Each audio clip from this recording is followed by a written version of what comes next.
अस्सलामु अलैकुम वरहमतुल्लाहि वबरकातुहू। दोस्तों, गुफ्तगू करने से पेशतर ज़रूरी समझता हूँ सबसे पहले आक़ाए दो जहाँ सरवरे कोनो मकान सल्लल्लाहु तआला अलैहि वसल्लम की मुक़द्दस बारगाह में झूम झूम कर दुरूद व सलाम का हदिया पेश करें। पढ़ें बावाज़ बुलंद दुरूद पाक सल्लल्लाहु अलैहि नबी उम्मी व आलिही सल्लल्लाहु अलैहि वसल्लम सलातुन व सलामुन अलैका या रसूल अल्लाह सल्लल्लाहु तआला अलैहि वसल्लम। दोस्तों, आज जो वीडियो मैं पेश करने वाला हूं बहुत ज़्यादा खूबसूरत और शानदार वीडियो होगा और ये ख़बर जब आप सुनेंगे तो आपको इंतहाई मसरत और शादमानी हासिल होगी कि देखिए, अभी कुछ दिनों पहले व्हाट्सएप ने ये कहा था कि 8 फरवरी को जो है नए कानून लागू किए जाएंगे, या तो आप अपना अकाउंट जो है सस्पेंड कराएं या फिर ये कि उससे एग्री हों। वो नए कानून में से कानून ये था कि व्हाट्सएप आपकी प्राइवेसी यानी खुफिया जानकारी को फेसबुक के साथ शेयर करेगा।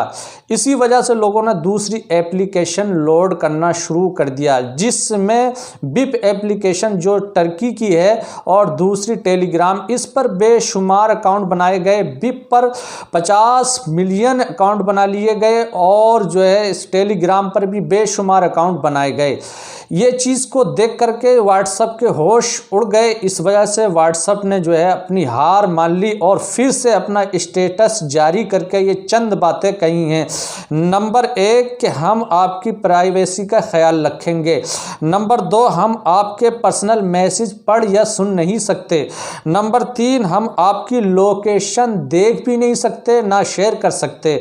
नंबर 4, हम आपके कॉन्टैक्ट नंबर को फेसबुक के साथ शेयर नहीं कर सकते। आखिरकार व्हाट्सएप लोगों के सामने क्यों झुक गया? तो मुझे किसी का कौल याद आ रहा है। किसी ने कहा है कि अगर तुम मुत्तहिद होगे तो कहलाओगे मोमिन गाजी, अगर तुम मुत्तहिद होगे तो कहलाओगे मोमिन गाजी, मुंतशिर होगे तो किस्तों में सफाया होगा।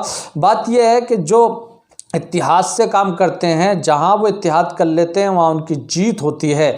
अगर वो अपने घर इत्तिहाद कर लेते हैं तो वहां कामयाब हो जाते हैं। अगर मुल्क में मुत्तहिद हो जाते हैं तो मुल्क जो है कामयाब हो जाता। और इसके अलावा जहां भी रहते हैं वो मुत्तहिद होकर रहते हैं तो कामयाब हो जाते हैं।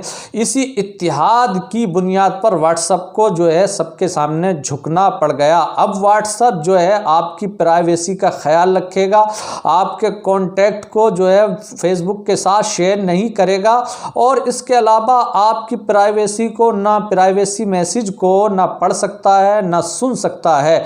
लिहाजा मैं कहना चाहता हूं कि अब व्हाट्सएप डिलीट करने की और ख़त्म करने की बिल्कुल भी ज़रूरत नहीं है। और इसी तरीके से जिन इस्लामी भाइयों ने, जिन हजरात ने बिप एप्लीकेशन को यूज़ कर रहे हैं, उस पर अपना अकाउंट बना लिया है, उसको भी ख़त्म करने की ज़रूरत नहीं है, क्योंकि उससे भी दीन का काम हो सकता है। और व्हाट्सएप से जो दीन का काम चल रहा था वो जारी रखें। बहरहाल पता ये चला है व्हाट्सएप के ऑफिशियल अकाउंट से, जो ट्विटर पे है उसमें ये लिखा हुआ है कि अभी मई तक हम कोई फ़ैसला नहीं लेंगे।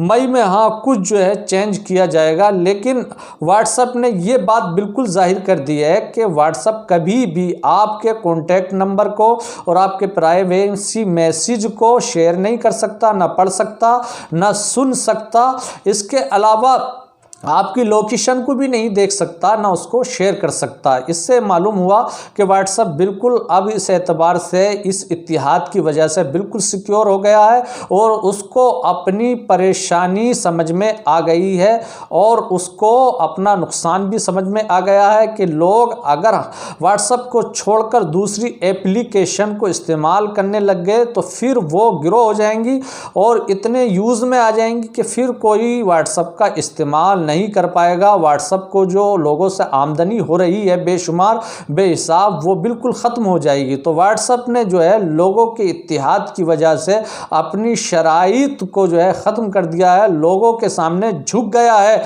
और अब वो बिल्कुल सिक्योर हो गया है और आपकी जो प्राइवेसी है उसका पूरा ख्याल रखेगा। लिहाजा आप उसको ख़त्म ना करें। उस पर जो आपका काम चल रहा है दीनी ग्रुप के ज़रिए या पर्सनल मैसेज के ज़रिए आप करते रहें, मुतमईन रहें। अगर ये वीडियो आपको पसंद आया हो तो ज़्यादा से ज़्यादा शेयर करें, लाइक करें, कमेंट करें। अस्सलामु अलैकुम वरहमतुल्लाहि वबरकातुहू।